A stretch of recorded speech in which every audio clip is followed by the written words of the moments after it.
En su momento, ya por 1830, Coahuila trató de separarse de México. Por ahí andaban de chapulines, queriendo implantarse los norteamericanos por acá. Para esto, pues reunieron un ejército que no eran soldados como tal, sino que eran filibusteros, piratas, gente pues pues que ya tenía una vida de delincuencia, ¿no? De aquellos tiempos, y armaron su ejército coahuilense. Este ejército pretendía tener cuidado o retener al ejército mexicano fuera del territorio de Coahuila. Duraron nada más un año, esta iniciativa duró nada más un año y el ejército también, pero la batalla final sucedió aquí mismo en Saltillo, todavía sin salir de lo que ahora es la Mancha Urbana. Estamos alrededor de algunos 10, 15 minutos de donde sucedió la batalla. Esa fue una batalla muy, muy épica y quedó por ahí en los anales de la historia, porque el ejército mexicano se vanaglorió bastante de que iba a derrotarlos. Incluso hizo la invitación a la ciudadanía a que se apostaran en los cerros de alrededor para que vieran cómo iban a derrotar al ejército coahuilense. Y mucha gente lo hizo, se hizo caso. Se llevaron incluso comida para venderle ahí a la gente, como si fuera un espectáculo. Ese día se dice que llegaron los filibusteros, que era el ejército coahuilense, llegaron por el sur de la ciudad y ya los estaban esperando el ejército mexicano. Desgraciadamente o afortunadamente, como lo quieras ver, esa batalla se convirtió en una carnicería. Eran cerca de... El contingente que venía del ejército coahuilense era cerca de 1,500 soldados, de los cuales nada más sobrevivieron 200, que fueron apresados. Pero dentro de esa gente que sobrevivió, corrió la versión de que había un botín de guerra que ellos venían arrastrando desde el norte de Coahuila.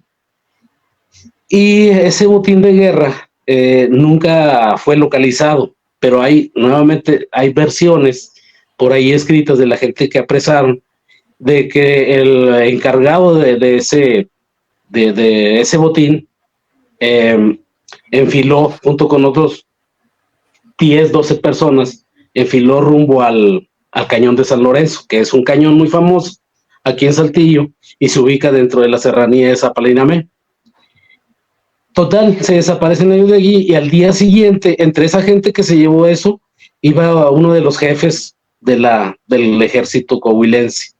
Al día siguiente, o el tercer día, reaparecen en las inmediaciones de Arteaga, Coahuila, ubicado alrededor de algunos 15 kilómetros, para presentar armas y rendirse. Incluso en ese lugar, para la gente, si hay gente por ahí de Arteaga, hay un obelisco en la salida del pueblo, de ahí de Arteaga, en la carretera. En ese lugar fue donde presentaron ellos las armas y se rindieron ante el ejército mexicano. Pero para cuando se rinden ahí, ellos ya no llevaban el guardado, es decir, lo que ahora sería un guardado, porque ya no llevaban el botín de guerra. Se les preguntó, pero ellos nunca revelaron la ubicación. Por aquí ahorita hay algunas personas que sí saben de ese guardado y que se han dedicado a buscarlos. Entre ellos está mi amigo Nacho Textex, que muchos lo recordarán ahí en el evento.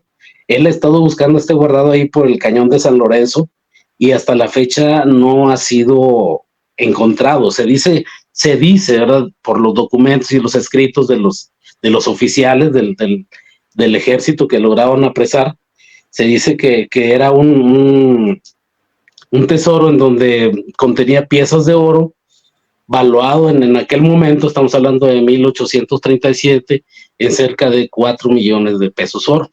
Ya es que en ese momento se manejaba todo en esa cantidad. Entonces, ahí es un poquito más complicada la búsqueda porque el cañón de San Lorenzo tiene muchos recovecos, incluso está muy protegido porque es un santuario para algunas especies que están en vías de extinción.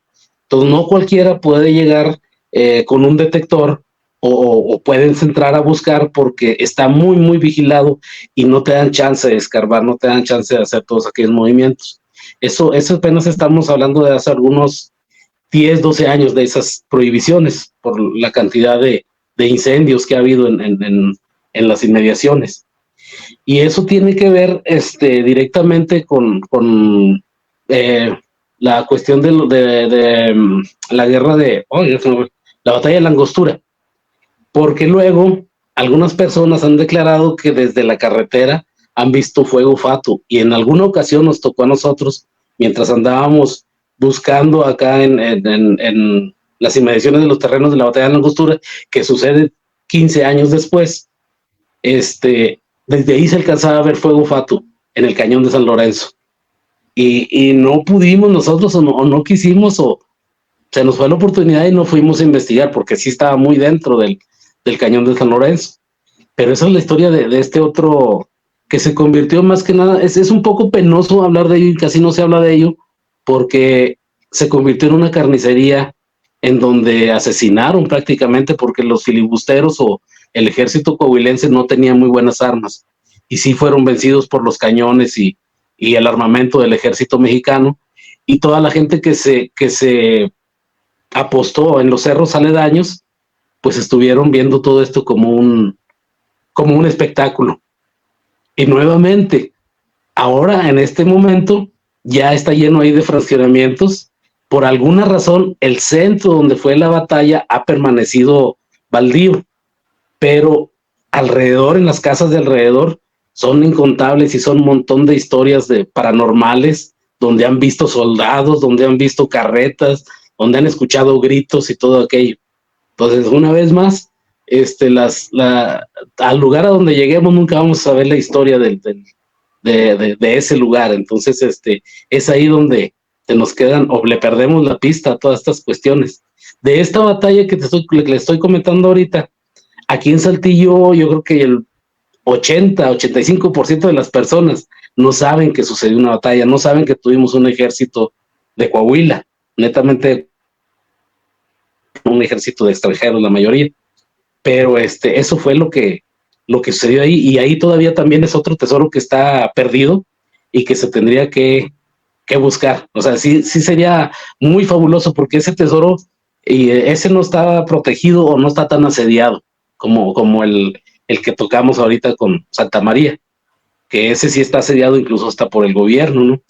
Pero no, es un botín de guerra y normalmente ya no lo toman en cuenta mucho lo que es el gobierno oficial y nada de eso. Entonces, es una muy buena oportunidad de andar buscando.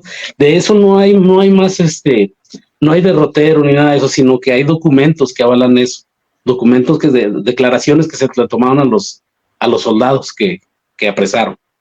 Pero básicamente esa es la historia de ese tesoro.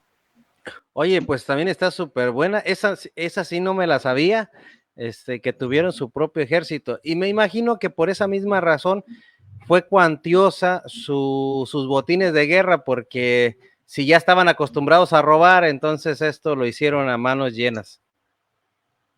Y tuvieron un año para hacerlo, un año para estar juntando de aquí y de allá, al lugar donde llegaban, rancherías donde llegaban, arrasaban con todo para la causa, ¿verdad? Y pues se iban haciendo de fortunas. Caray, entonces estamos hablando de casi el equivalente, por un millón no le llega al otro, al otro guardado del que No hablabas. le llega al otro guardar. Caray, o sea, es que estamos hablando de que a final de cuentas, las dos historias de tesoros tienen una historia detrás, quizás que pudiéramos decir escalofriante, porque a final de cuentas eso es. Una tiene detrás la guerra de independencia, todo lo que se venía de la guerra de independencia, también botines de guerra que se pidieron, y acá un botín de guerra, pero por una situación que se quería dar en el país y que a final de cuentas también tenía una historia detrás. O sea, simplemente ese tesoro que ellos acumularon, ¿cuánta gente no tuvieron que también haber asesinado, haber maltratado, ultrajado? O sea, a final de cuentas, creo que cuando actúa en este caso, yo no conocía la historia, pero cuando ya actúa el ejército, ya nada más era lo que les tocaba, ¿no?